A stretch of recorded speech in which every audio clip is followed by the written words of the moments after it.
Ya pemirsa, janggalan dalam kematian Arya Daru Pangayonan tak kunjung tersingkap di ranah hukum. Istri mendiang Arya Daru Pangayonan akhirnya memilih mengungkap sisi lain kematian sang diplomat muda.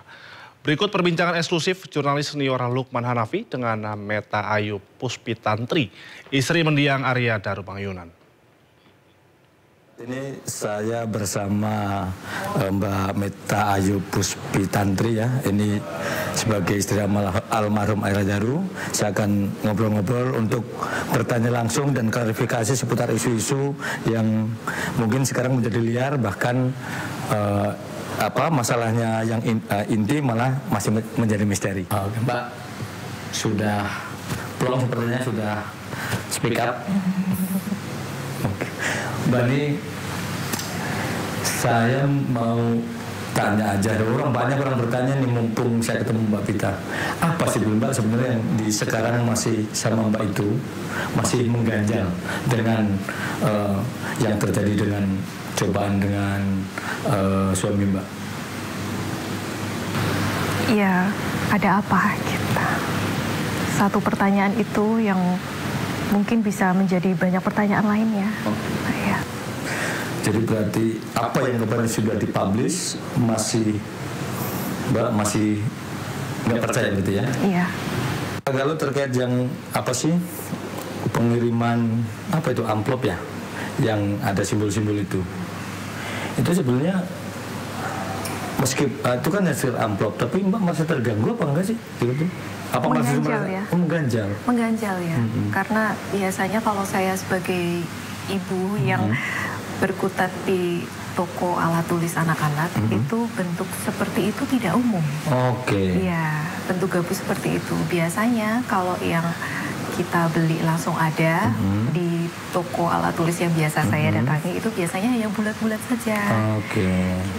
Saya pikir saat menerima pertama itu, kiriman itu dari temennya anak saya yang bertujuan untuk menghibur anak saya. Tapi ternyata bukan gitu. Jadi masih bertanya-tanya siapa yang mengirimkan. Oh, jadi sampai saat ini pun belum ada yang Nah, kalau terkait itu Mbak, yang makam katanya sempat mungkin diacak-acak atau diganti bunga atau apa, itu memang pernah ada? Pernah ada. Dan sampai sekarang nggak tahu juga siapa yang... Nggak tahu. Nah, setelah Mbak ini kan ada makam, ada chat, Mbak udah konfirmasi semua, artinya ini tidak ada yang mengada-ngada ya itu. Iya. Nah Mbak, yang saya akan tanya itu, Mbak setelah polisi dengan timnya apalah itu gabungan dengan waktu itu publis tentang hasil pemeriksaan dan penyelidikan mereka, apakah setelah itu ada misalnya pemberitahuan Mbak ini loh hasilnya atau apa gitu, pernah ada nggak sampai sekarang Mbak? Dari pihak berwajib, dari Polda Metro? Setelah preskon tidak ada yang menghubungi saya. Oke, jadi Mbak terakhir berhubungan sama polisi itu misalnya diminta keterangan sampai ini kapan itu? Sampai kapan maksudnya? Terakhir saya dihubungi oleh penyidik itu 1 hari sebelum memaparkan hasil penyidikan dengan keluarga. Oke, baik, setelah itu belum ada lagi ya? Belum ada. Oke, mereka entah itu ada tim gabungan polisi, ada psikolog dan macam-macam, mereka akhirnya menyimpulkan yang seperti saya tanya tadi, Mbak nggak percaya ya, yang tidak melibatkan orang lain gitu. Pernah nggak Mbak ketika sebelum diumumkan Mbak ditanya tentang keseharian atau apa ini suami itu sama polisi? Kan mereka ngasih kesimpulan nih, biasanya kesimpulan itu kan tanya orang terdekat, termasuk ada istri, ada siapa. Pernah Mbak ditanya itu sebelum mereka akhirnya publish tentang penyebab itu? Kalau dari psikolog kepolisian pernah ditanya keseharian suami. Oke. Tapi Mbak tidak pernah menyangka bahwa Mbak juga ikut diperiksa, tapi hasilnya keterangan seperti itu. Menurut Mbak beda dengan yang Mbak ini? Iya, beda. Ada ketika hasilnya kan kalau nggak salah kenapa diputuskan kenapa disimpulkan itu meninggal tidak melibatkan orang lain gitu ya, itu kan salah satunya adalah ada email yang apa sih katanya ke badan apalah kejiwaan apa saya kurang tahu namanya itu di 2013 terus ternyata 2021. Tapi Mbak kan sebagai istrinya nih, sejauh ini memang pernah suaminya curhat-curhat dengan sesuatu yang mungkin berat banget gitu? Pernah nggak sih Mbak? Enggak ya. Enggak ya. Menurut Mbak sendiri, Mbak pasti lebih paham daripada orang lain. Boleh ceritain Mbak sebenarnya suami Mbak itu sebenarnya versi Mbak itu seperti apa? Kok sampai sekarang itu kok kayaknya bahkan sampai lama loh orang menunggu SPK Mbak, kayaknya kok nggak ikhlasnya terlalu dalam banget gitu. Sebenarnya apa sih Mbak boleh tahu? Suami saya orang baik. Oke. Sangat sayang dengan keluarga. Jujur.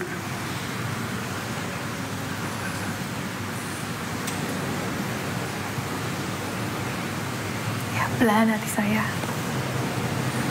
Ada, itu tadi ada sisi manjanya, ada sisi mandirinya, ada sisi introvertnya, ada sisi ekstrovertnya.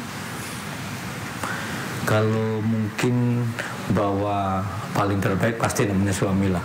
Tapi kalau menurut Mbak, yang paling membedakan dengan pria lain di sifat Mas Daru ini, apa Mbak yang Mbak kenang sampai sekarang itu?